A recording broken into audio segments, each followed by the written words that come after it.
The wind came off the flats in long, dusty breaths that made the steel plates sing and the flags sag. People shaded their eyes and craned over one another as the last Marine rifle cracked and the spotter called it soft, just outside the scoring ring. A few chuckles moved through the bleachers, the nervous kind, as if the crowd was afraid to laugh too loudly at Marines who'd just missed. Near the vendor tent, a woman in a faded navy ball cap set down a tray of paper cups. She had forearms like someone who carried lumber for a living, not metals. Grease marked the corner of one thumbnail. When the captain barked, "Next," and no one moved, she raised one finger. "Sir," she said, steady and calm. "Can I borrow your rifle?" People turned. The captain's mouth pulled toward a smirk. The spotter blinked. The crowd smelled the scene and pressed closer, camera phones rising like a new tree line. She wasn't tall. Her hair was braided and looped up under the cap. There was a pale, almost invisible scar along her right knuckle, the kind you only got from a rifle bolt that bit you once and never again. Before we begin, make sure to subscribe to Military and Veteran Stories so you never miss these true tales of courage. And tell us in the comments, where are you watching from today? Tessa Rowan lived by rhythm, not routine. Every morning before the town had even begun to blink awake, she was already outside, running the narrow path that followed the river's dry curve. The air at that hour carried a chill that never lasted long, but it was enough to clear her head before the heat came down. Her footsteps were steady, unhurried. She didn't run for fitness or pride. She ran because motion kept silence from growing too loud. At 35, she worked 6 days a week at Sierra Vista Hardware, a squat concrete building with a sun-faded sign and one bell that chimed whenever the door opened. The smell of oil, dust, and fresh lumber clung to everything, including her. Customers came in asking about pipe fittings, door hinges, and ammunition boxes. Most of them didn't notice the woman behind the counter knew more about ballistics than they did about their own toolkits. Her hands gave her away to anyone who looked close enough, steady, strong, marked by small scars and the thin lines of old burns. Hands that used to hold a rifle stock instead of a broom handle. But no one ever asked, and she never volunteered.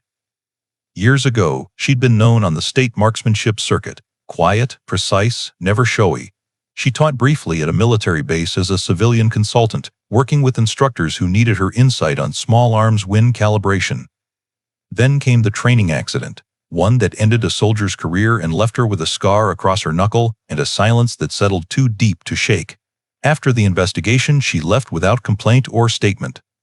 No headlines, no bitterness. She just folded that chapter of her life into the past and moved to Sierra Vista with her mother. Her mother, Ann Rowan, was a kind woman with a limp that came from years on her feet as a nurse.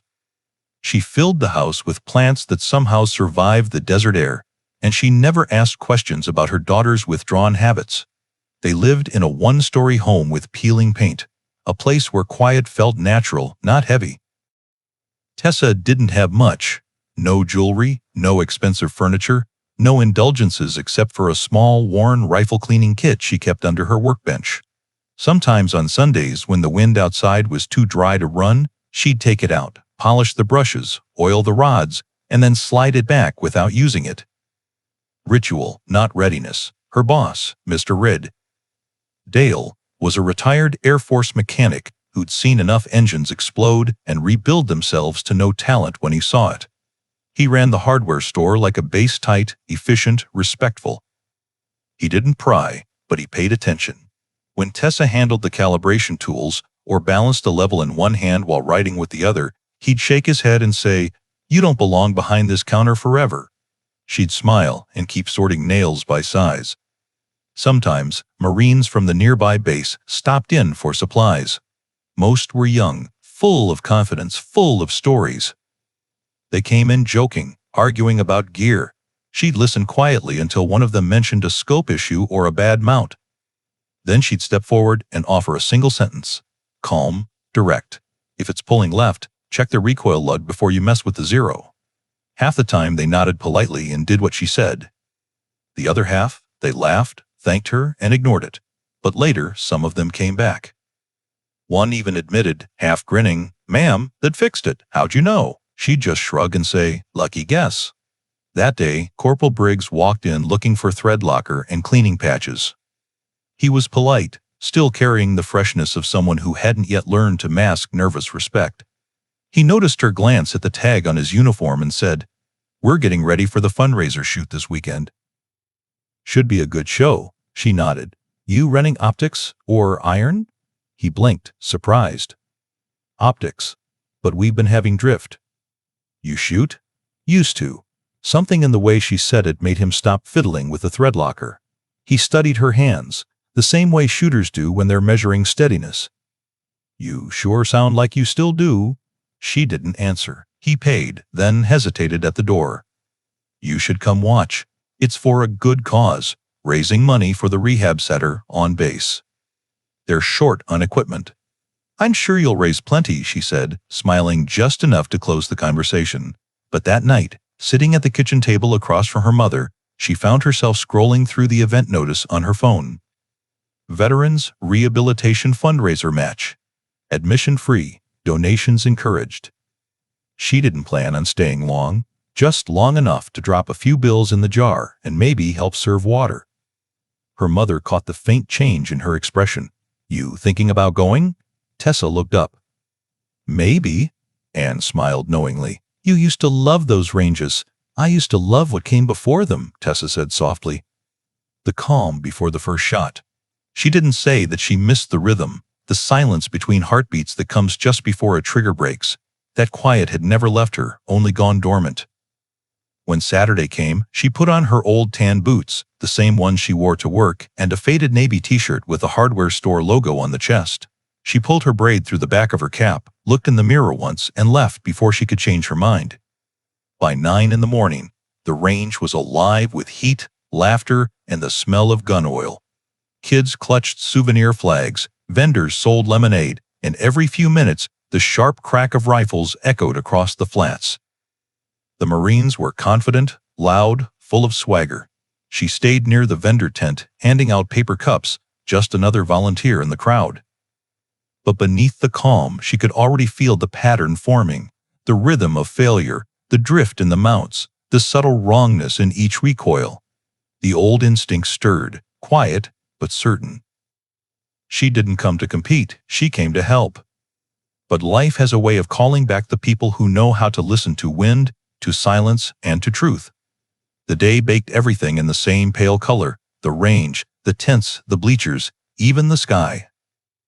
By mid-morning, the air shimmered over the flat ground, and the targets downrange looked like they were swimming. Tessa kept to the shade of the vendor tent, handing out paper cups, replacing the ice whenever it melted too quickly in the cooler. She worked quietly, unnoticed, the same way she always did. From her spot behind the table, she could see the Marines take their turns at the lime. At first, they performed clean and confident. The rifles cracked sharp and even, every shot landing close to center. The spotter called out, "Good hit," so often it sounded rehearsed. Applause followed each string, polite but genuine. But as the heat thickened, the rhythm changed. The wind came in restless curls off the flats, tugging at flags and pushing dust across the firing line. A few shots started drifting right. The Marines adjusted, swore under their breath, adjusted again. The hits kept sliding farther from the middle. She watched a young Marine step up, breathing hard, sweat darkening the back of his uniform. The first shot rang high. The second missed steel completely. The spotter murmured, "Soft hit, low right." The Marine's shoulders slumped. "Damn wind," someone muttered. Another team went next. The same pattern repeated. Clean start, then drift, then frustration. She could almost hear it in the way they loaded their next rounds. Short, jerky movements instead of deliberate calm. She'd seen it before. Too much torque on the bipod legs, mounts set stiff instead of flexing with the recoil. The hotter the rifle got, the worse it drifted. She hesitated, then stepped closer to the range line, where a Marine captain stood with his arms crossed. He was tall, sharp-cut, the kind of officer who carried pride like a badge. "Sir," she said quietly, "it might be your mount alignment." "It's pulling right as the barrel heats." He turned his head just enough to glance at her, irritation flickering in his eyes. Hardware tips won't save a Marine rifle, ma'am. A few nearby Marines chuckled. The captain's mouth twisted into a faint smirk. Tessa nodded once, unoffended. Understood, sir. She stepped back toward the tent, letting the moment die on its own. The next shooter missed even worse. Then another. The spotter's calls grew monotone. Low right, off steel, off steel. The energy drained from the crowd. A few people shifted in their seats. Others shaded their eyes, trying to see the distant plates through the glare. The captain barked orders, irritation bleeding into every syllable. Adjust elevation. Compensate for wind. The spotter murmured something about calibration drift, but the captain waved him off. It's the wind! This range is a wind trap. Tessa poured more water into paper cups, but her eyes stayed on the line. She could see the tension in every trigger pull, the small jerks that meant frustration had replaced control. Then came the worst miss yet. A clear shot that went wide, ringing the metal frame instead of the target. The clang echoed downrange like an accusation. The spotter winced. Off steel. Silence followed. The Marine stepped back, trading uncomfortable glances. The captain exhaled through his nose, muttering, "Embarrassing." From the bleachers, a few spectators offered nervous applause, the kind meant to soften the moment. It only made it worse. Someone laughed too loudly, and the sound cut through the heat like a spark. The captain's jaw tightened. "Next," he shouted, voice cracking through the quiet. No one moved. He looked down the line, waiting. The dust gusted once across the targets, then settled again. Still, no one stepped forward. Under the vendor tent, Tessa set down the empty water tray. Her right hand brushed a streak of grease from the corner of her thumbnail. She didn't look at anyone when she spoke. "Sir," she said, steady and calm. "May I borrow your rifle?" It wasn't loud, but it cut through everything. The murmurs, the wind, the metallic creak of the bleachers. Heads turned in unison. The captain froze, half caught between disbelief and offense. The spotter blinked, unsure if he'd heard correctly. From the stands, someone whispered, "Did she just?" Tessa stood just outside the line, hands relaxed at her sides, expression unreadable. The brim of her navy cap shaded her eyes, but not her composure. The captain let out a small, disbelieving laugh. "Ma'am, this isn't open mic night." "These rifles aren't for show." She didn't move. "Understood, sir." "But your mounts are over-torqued. I can demonstrate." The crowd began to shift, people leaning forward, elbows pressing into knees. The sound of phones unlocking and camera shutters clicking built like dry wind through tall grass. The captain turned fully now, squaring his shoulders. "You think you can outshoot Marines?" "No, sir," she said simply. "I think I can show you why they're missing." A hush rolled over the bleachers.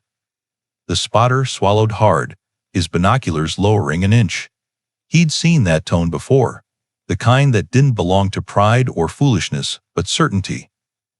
"What would you have done in that moment?" the narrator's voice would ask. "Would you speak up when 100 eyes are watching? Would you challenge the silence?" Tessa didn't fidget, didn't blink, she waited. The captain chuckled again, the sound brittle. "Fine. You want to show me? Be my guest." He gestured to the rifle bench, exaggerating the motion for the crowd. Laughter bubbled up again, nervous, awkward. People shifted closer, lifting phones higher. "Have you ever seen a crowd turn this fast?" the voice might ask again, echoing in the quiet between rifle cracks. Tessa stepped forward through the line of dust and sunlight. The wind tugged at her braid, and the faint smell of oil and burnt powder drifted in from the bench. She stopped beside the table, eyes flicking once to the rifle, once to the captain. "I'll need to adjust the bipod," she said. "Do whatever you need," he replied, smug, folding his arms. She crouched beside the rifle, unhurried, movements clean and practiced. The small details emerged in that stillness. The scar across her right knuckle, the sure way her fingers found each adjustment knob, the instinctive check of level and drag. The spotter's brow furrowed. From behind the barrier, a kid whispered, "She's done that before." The captain's smirk faltered, only slightly.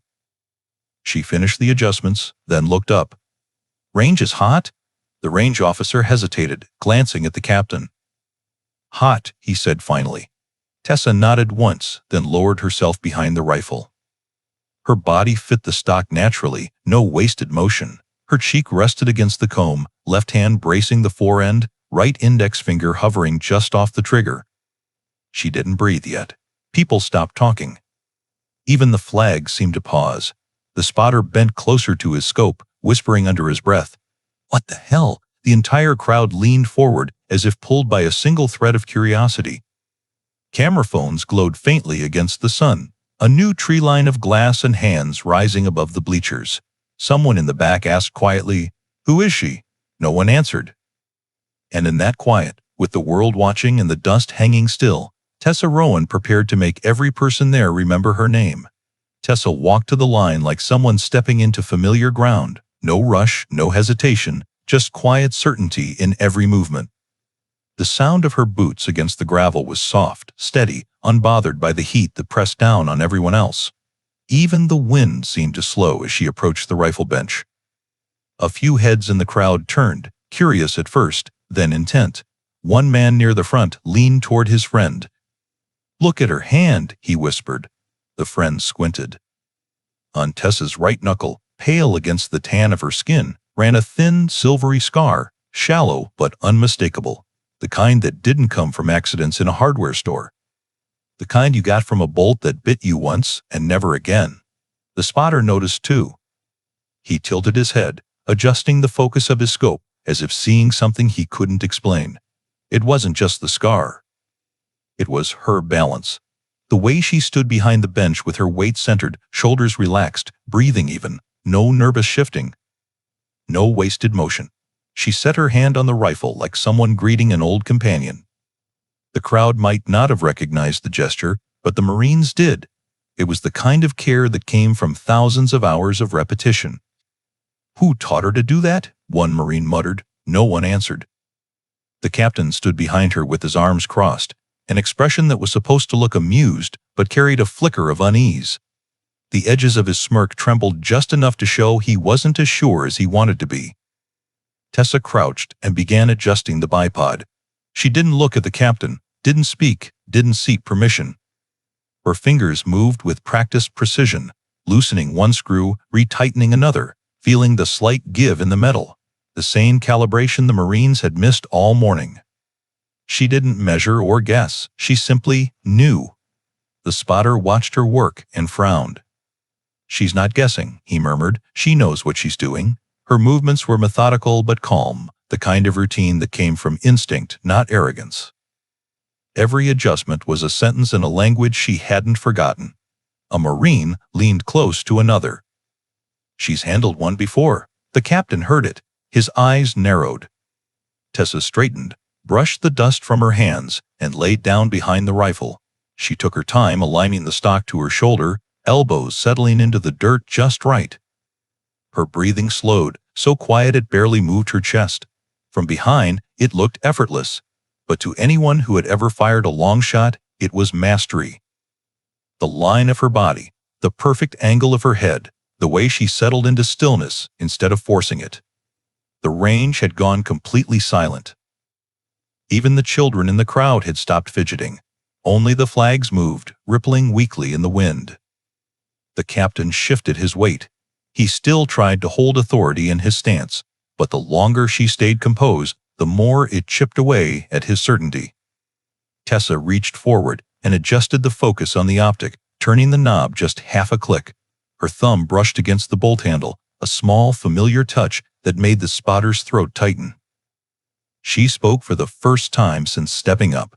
Her voice was steady, quiet, but it carried across the range like a line of steel. "Range is hot?" The range officer hesitated, glancing toward the captain as if asking permission. The captain gave a tight nod, jaw set.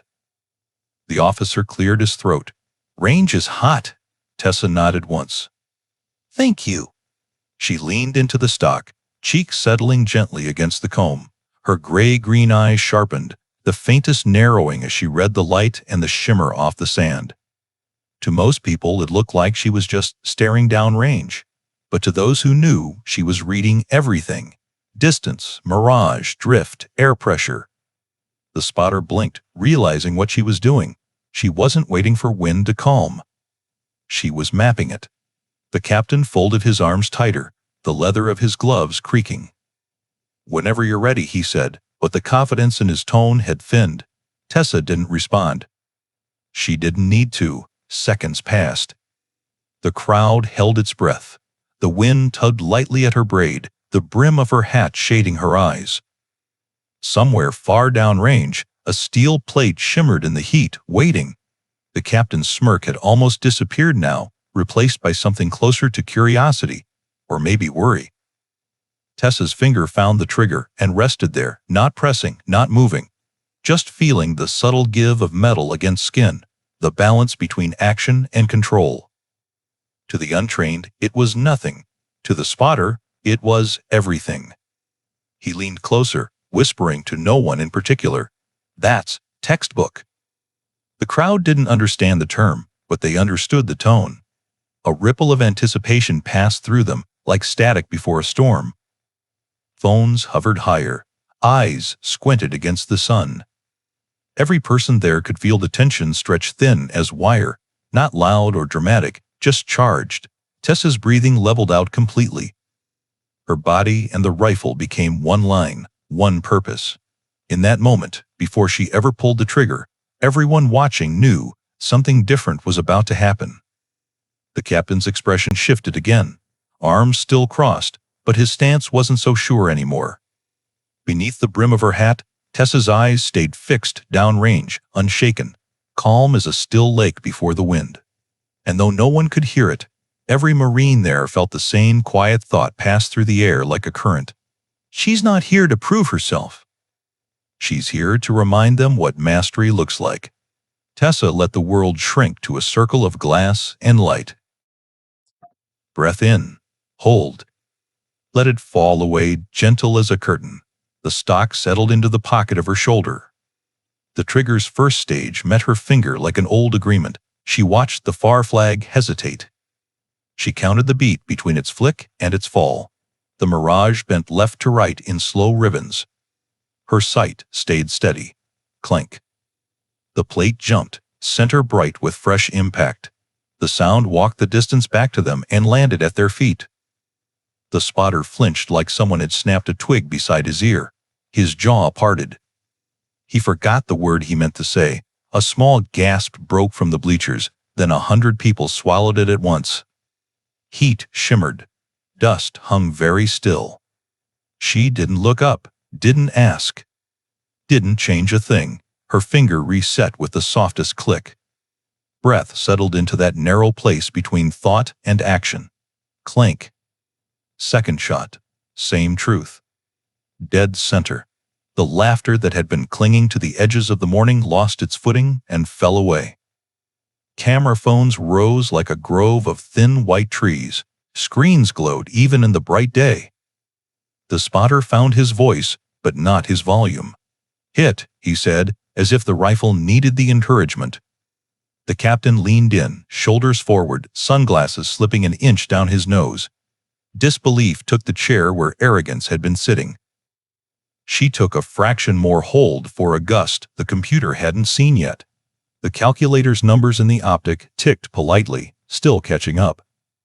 She trusted her eyes, not their math. Clank. 3. The range officer called the count without dramatics. He sounded like a man who had been doing this long enough to recognize a change in weather when it came. She let rhythm do the work. Not magic, not miracle. Just the hard, human cadence of patience and proof. Clank. Or clank. 5. The wind began its petty arguments across the flats. Near flag lazy, mid flag twitching. Far flag telling the truth.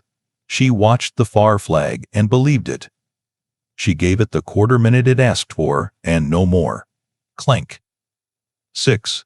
Someone in the bleachers lowered his phone a little, wanting to see it with his real eyes. A kid stopped chewing his straw and leaned into his father's sleeve. The captain folded his arms again without thinking and then unfolded them, the way people do when they want to seem at ease and cannot find it. Clank. 7. Clank. 8. Her cheek rested on the comb with the tenderness of a familiar task. The rifle's recoil was a conversation, not a shove. The spotter's voice steadied. Good. Good! He glanced at the captain, then back to the glass. She rode a small lull. She gave back the click the computer wanted and took half of it instead. Numbers can be right and wrong at the same time if you don't listen to the air. Ink. 9. Flank. 10. The 10th shot drew a thread through the crowd. Anticipation braided with doubt. Someone whispered, "No way." Someone else whispered, "Wait." She didn't hear them. She heard the flags and the tiny hiss of sand against the bench leg. Clank. 11, 12.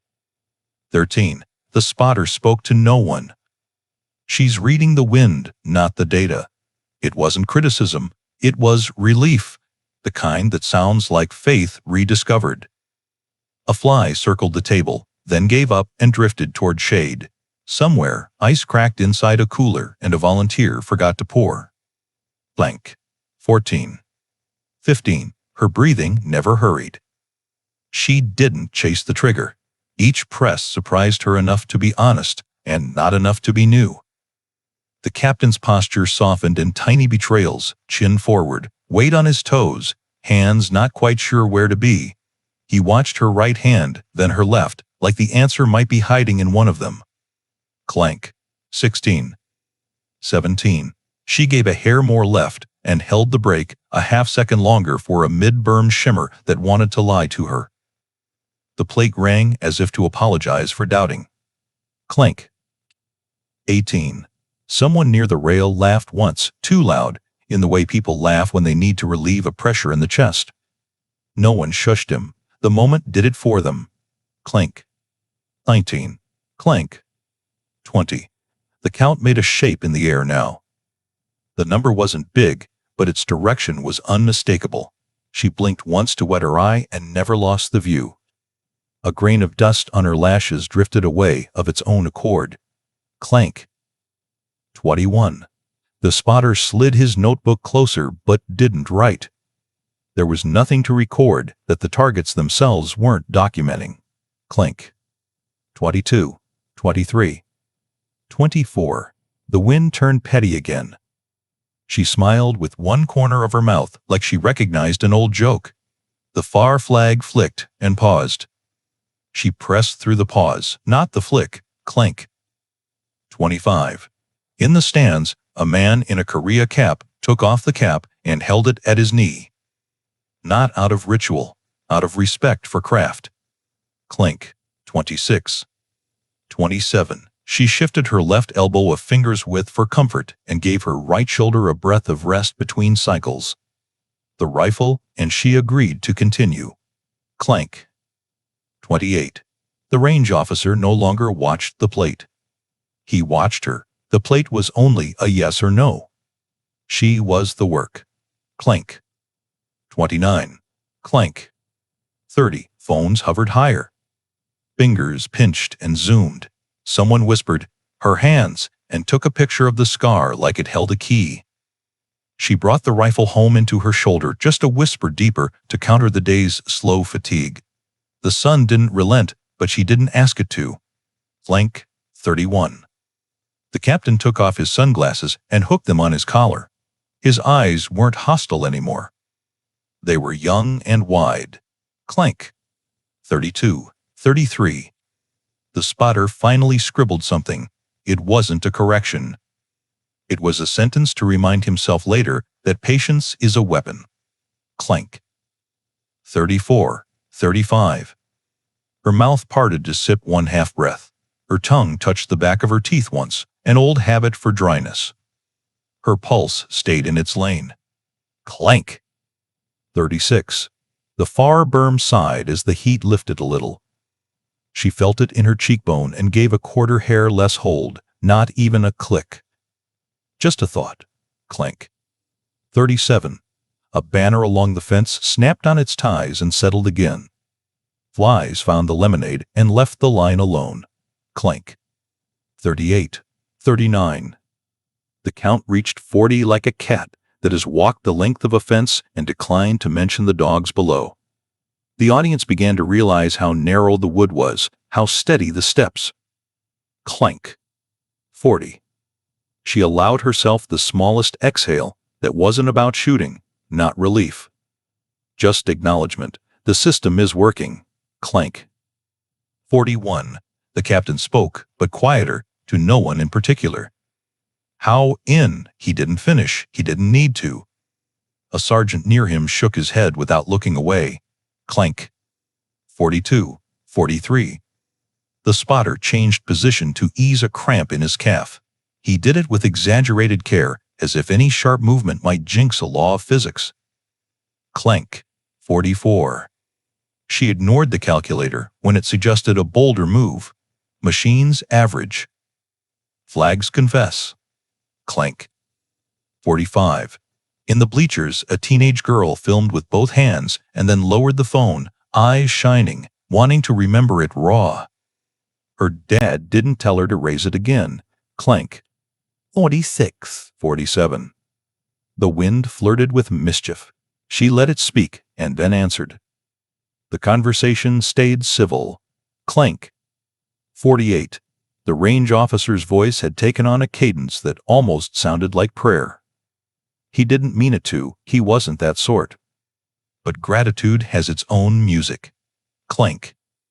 49. Between shots, she let her shoulder fall 1 millimeter and rise again. The rifle didn't mind. It appreciated the courtesy. The captain's hand found the edge of the bench and gripped it. No more smirk. No more posture. Just a man watching a truth he hadn't expected. Clank. 50. No one cheered. Not yet. It wasn't the right place for noise. The silence was doing finer work. She paused long enough to drink air, not because she doubted, but because she respected the distance. Sweat ticked along her temple and found the edge of her jaw. The spotter finally risked a full sentence. Her hold is 3 parts flag and 1 part mirage. She's trusting the trough dust for timing. He sounded like he was reading a recipe. Downrange, the steel plate swayed gently and settled. The bright ring in its paint had the neatness of a coin laid flat. Tessa blinked, cleared the tiny sting of salt from her eye, and reset the pad of her finger on the trigger. There was no tremor in it, no rush, no drag. The crowd's energy had turned fully now. Mockery had packed its bag and slipped out the back. Awe took the aisle seat and sat forward with both elbows on its knees. The captain glanced at the lieutenant colonel 2 rows back. The older man's face gave nothing away. He only watched, the way you watch a sunrise you didn't plan on catching. Tessa shifted her grip a 1/4 inch, not out of doubt, but because precision is comfortable when it fits right. The stock and she were a single line again. A dust devil danced well left of the targets and died before it had a chance to lie. She didn't give it the dignity of a glance. She watched the far flag. She watched the heat ripples braid and unbraid. She felt the rifle gather itself like a breath inside metal. Her rhythm did not break. It didn't even ripple. Each press was its own small promise kept. The spotter whispered, almost smiling now, "She's reading the wind, not the data." He said it again, louder, as if handing a lesson back to the captain and to himself. Phones kept filming, but the people behind them forgot their screens. A murmur moved like grass in dry weather. It wasn't gossip anymore. It was reverence. On the fringe of the crowd, the scholarship table volunteers had stopped counting pledges. One woman held a pen hovering above a form and didn't seem to remember why. Tessa's breath moved in quiet pairs. Thigh, oat, oat. The space between the two was where the shot lived, not in the trigger, not in the scope, in that thin moment where decision isn't a shout but a nod. She glanced at nothing. She asked permission of nothing. She took the next shot because the world was aligned and ready to receive it. Clank. A boy near the barrier who had been trying very hard not to smile let it happen. The grin made him look younger. His mother nudged his shoulder and didn't hide her own. The captain leaned closer to the spotter. "What would you change?" he asked, the words small and honest. The spotter didn't break his gaze. "I'd stop talking," he said softly. She took the advice twice, once because it was offered, and once because it was already hers. Between the Count and the Ring of Steel, the day found its new center. A woman in a hardware shirt and dusty boots had reached out and held the line steady, not with drama, not with swagger, but with craft. The first shot had been the turn. The second had sealed it. By 10, the crowd knew. By 20, they leaned in. By 50, they had been moved from doubt through surprise into belief. And still she didn't look up. She didn't listen for approval. She didn't accept any crown the moment tried to place on her head. She stayed with the flags. She stayed with the dust.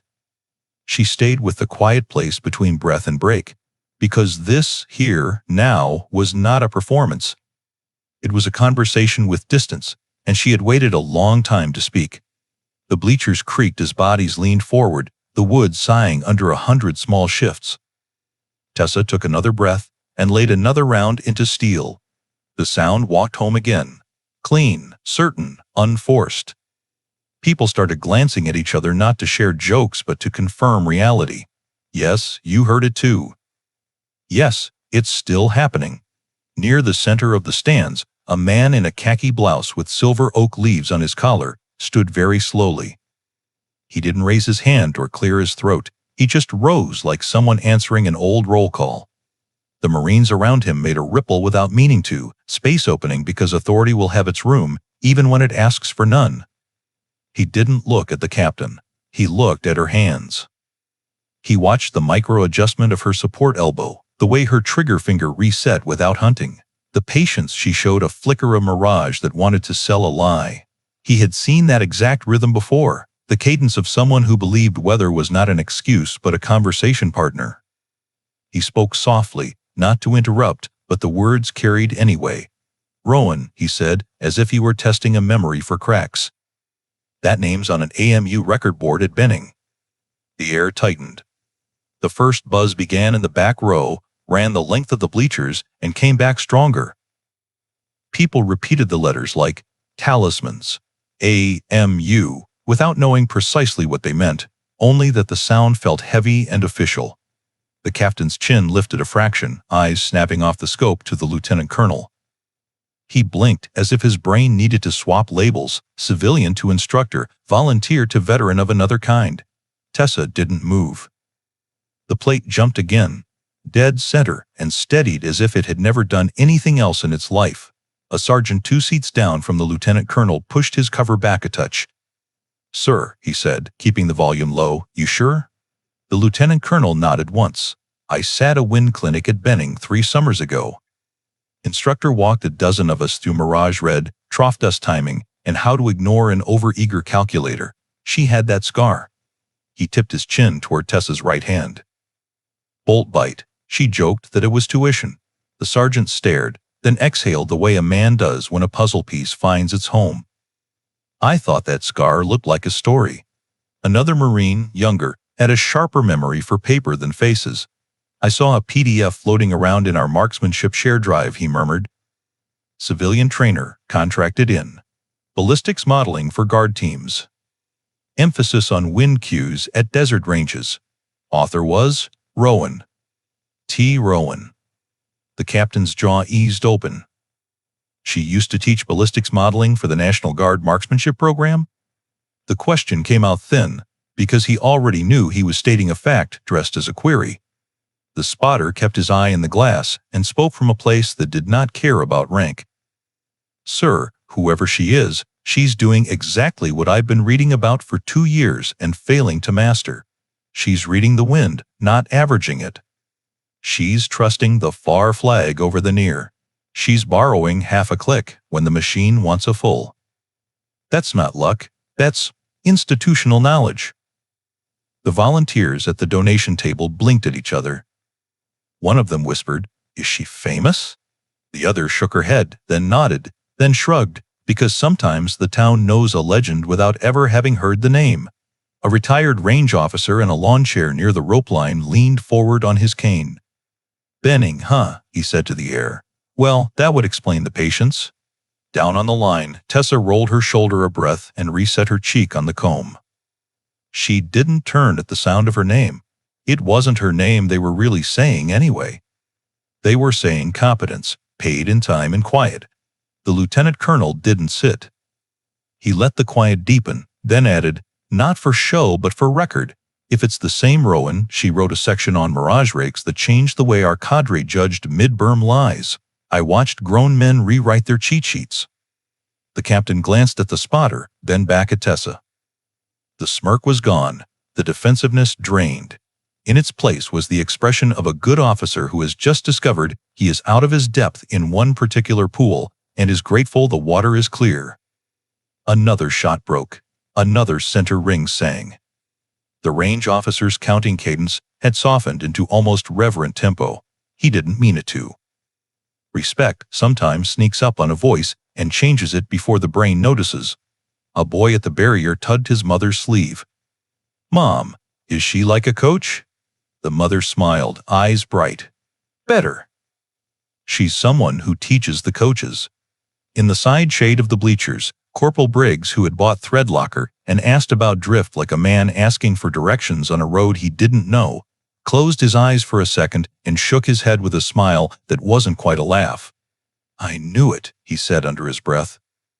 I knew she wasn't guessing. Someone further up who wore old teen colors, faded hoodie, sleeves pushed to the elbow, added a key that turned the tumblers. Not just Benning. There was a guard meet 5 years back where a civilian instructor recalibrated a lane after a wind shift and saved half the shooters from chasing ghosts. Name on the notes was Rowan. "Different state, same approach," she told us. "Numbers are beautiful liars." Wind tells the truth in slow sentences.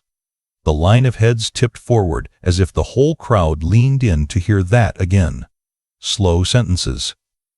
The phrase landed and nested. The captain lifted a hand toward the range officer, a small signal, half a question.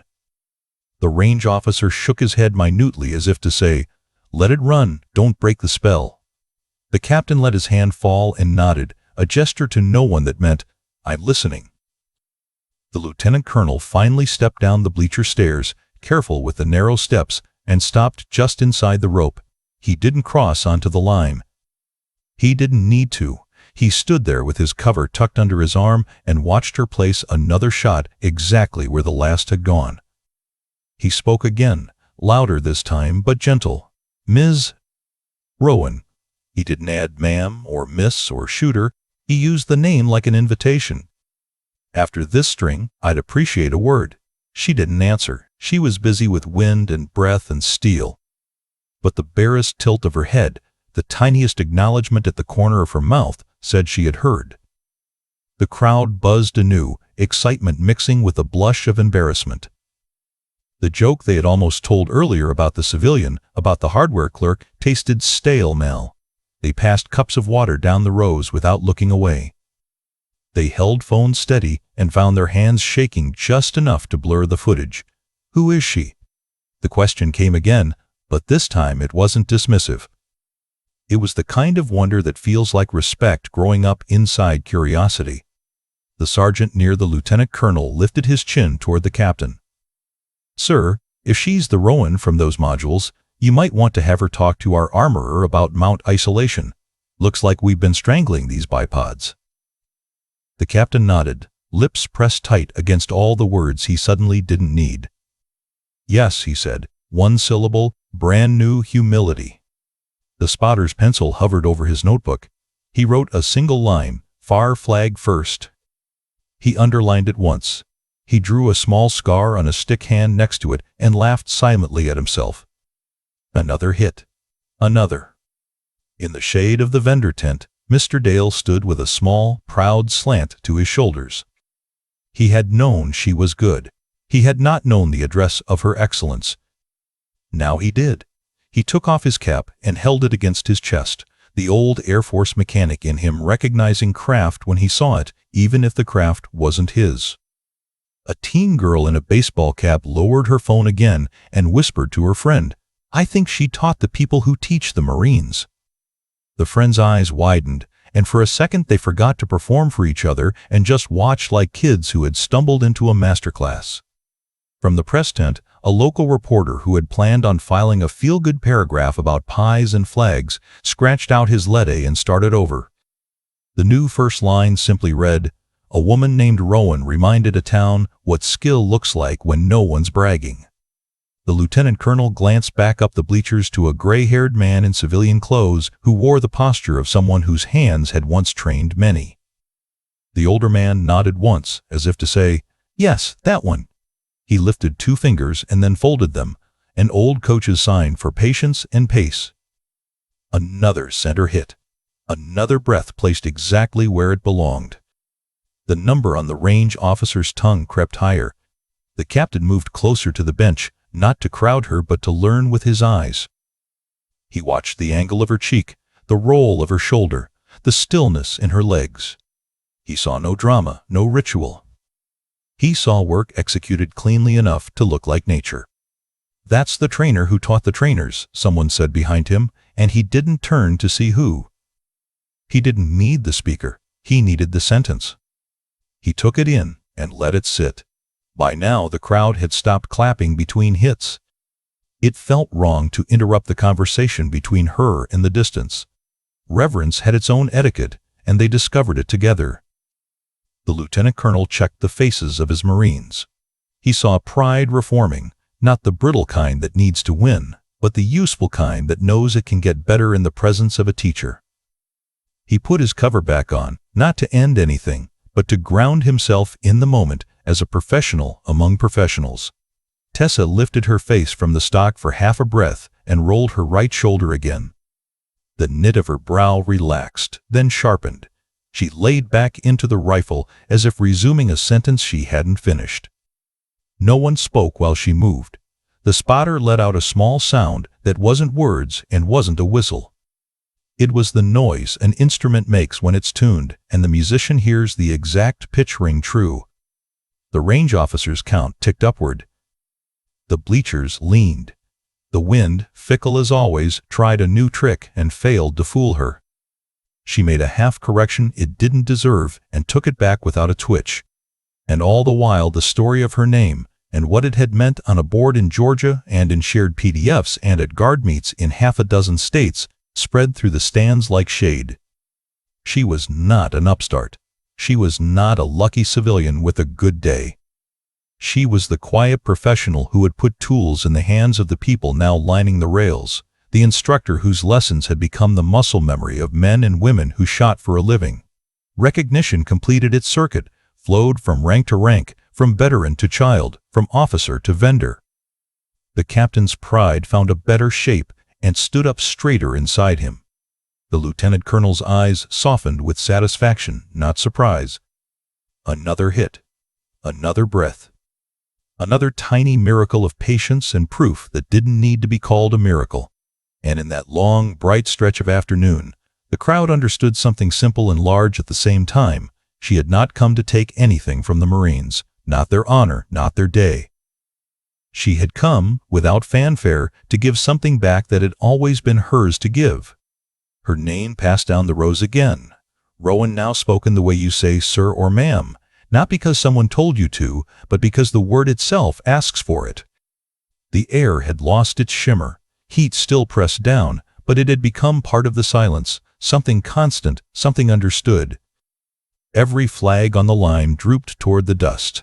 The only thing alive was sound, the clean, bell-like ring of steel plates 1,000 yards away. Flank 98.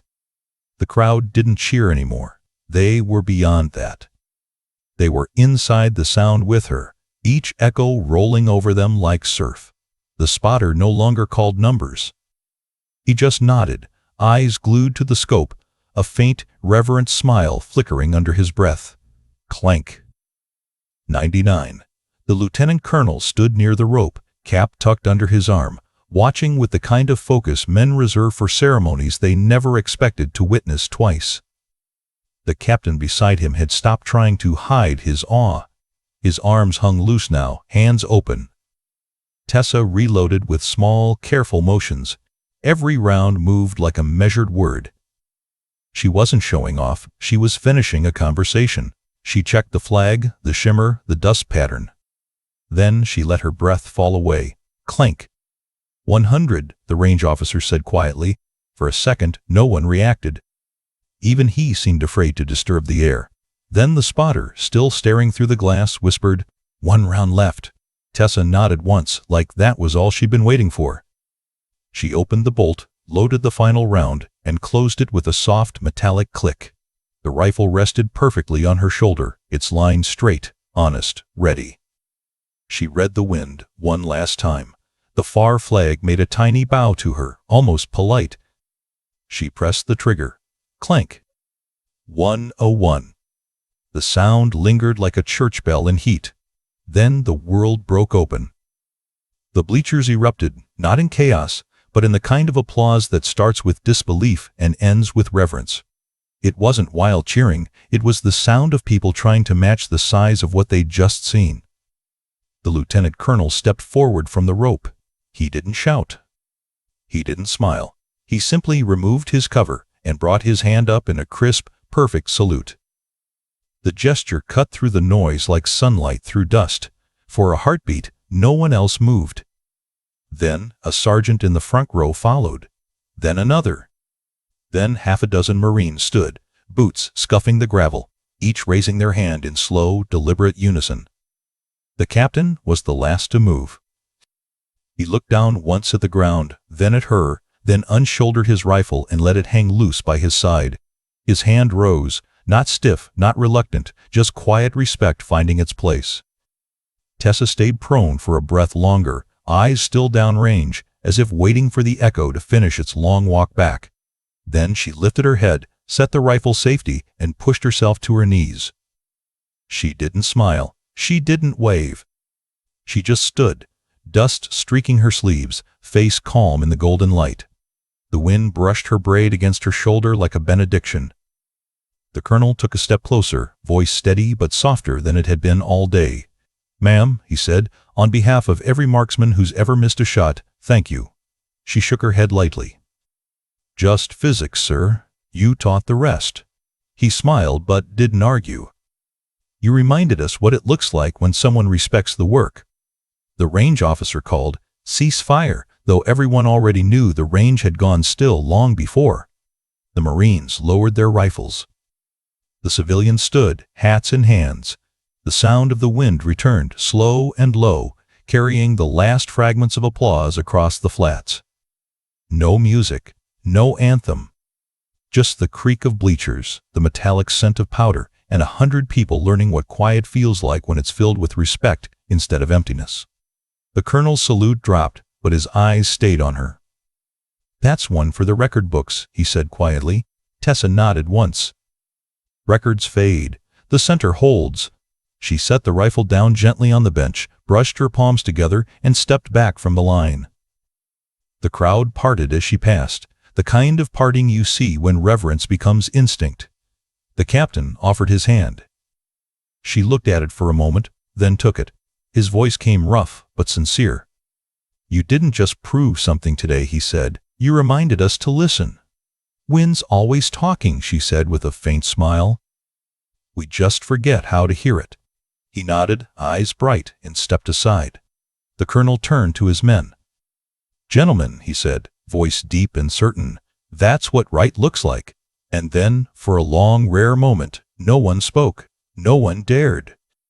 Only the sound of the range remained, steel still humming in the distance, echoing like the afterglow of truth, the kind of silence that feels earned. And in that stillness, every Marine on that line, every spectator in those bleachers, knew they'd seen something pure. No ego, no theatrics, no competition. Just mastery meeting respect. Just wind, steel, and silence. The wind had quieted, leaving behind only the hum of distant applause fading into the open desert. The smell of burnt powder still lingered, sharp, clean, honest. Tessa stood for a moment beside the bench, the rifle resting across her hands. The metal was warm from the sun and her touch. She didn't bow or wave. There was no grin of victory, no satisfaction written across her face. She just exhaled slowly, as if the weight of 12 years had finally gone somewhere else. Not gone entirely, but lighter now, like a scar that no longer aches. The range officer stepped forward, still holding his clipboard as though he needed something to anchor him. "Ma'am," he said, his voice half a whisper, "that was remarkable." Tessa gave a small nod. "Thank you for the lane, sir." She placed the rifle gently on the table, bolt open, chamber clear, and wiped the dust from its frame with a rag she pulled from her back pocket. Her fingers lingered a moment near the trigger guard, not in nostalgia, just gratitude. Then she set the weapon down, turned, and walked toward the vendor tent. The crowd parted as she passed. No one told them to. They just moved aside, some reaching out a hand, others holding their phones against their chests as if embarrassed to have filmed something sacred. The captain stood near the rope line. His rifle hung loose, forgotten, and when she approached, he gave her a small, quiet nod. No words, just respect in the way a man looks at someone who's changed his mind for the better. The lieutenant colonel remained near the bleachers, cap tucked beneath his arm, watching her with a look that mixed pride and humility. For a man used to giving orders, silence was his best salute. Tessa reached the tent. Mr. Dale was there, cap twisted in his hands, eyes red. He'd made the drive out just to see what all the fuss was about. He hadn't expected this. She met his gaze and smiled faintly. "You didn't tell anyone, did you?" He shook his head, chuckling through a breath he didn't realize he'd been holding. "Wouldn't have mattered if I had. Nobody'd have believed me." "Good," she said softly. "Let's keep it that way." He laughed quietly, proud and tired all at once. "You sure you're coming to work Monday?" She tilted her head toward the line, where Marines still clustered around the targets, pointing, shaking their heads in disbelief. "I think the mounts on lane 4 need a little attention first." They both smiled at that, a small, human thing that fit better than any metal could. Up in the bleachers, a teenage girl tugged at her father's sleeve. "She works at the hardware store, right?" Her father nodded, eyes still fixed on the range. "Not anymore, kid. Not after today." Tessa didn't hear them, but maybe she would have smiled if she had. She made her way back to the bench one last time, knelt, and checked the rifle she'd borrowed. It was spotless now. The captain hovered nearby, unsure if he should speak. She spared him the effort. "It was the mount," she said gently. "You'll want to loosen it a quarter turn before your next shoot." He nodded. "Yes, ma'am." She stood, brushed the dust from her pants, and extended the rifle toward him. "Good rifle," she added. "Treat it like a person, not a machine." He accepted it with both hands, as if receiving more than equipment. "I will," he said, and meant it. By then, the sun had started its slow descent, painting the sand in copper and red. The air cooled just enough to carry a trace of relief. Tessa walked beyond the tents to where her old pickup waited. She climbed onto the tailgate, boots hanging just above the dirt, and sat there with her elbows on her knees.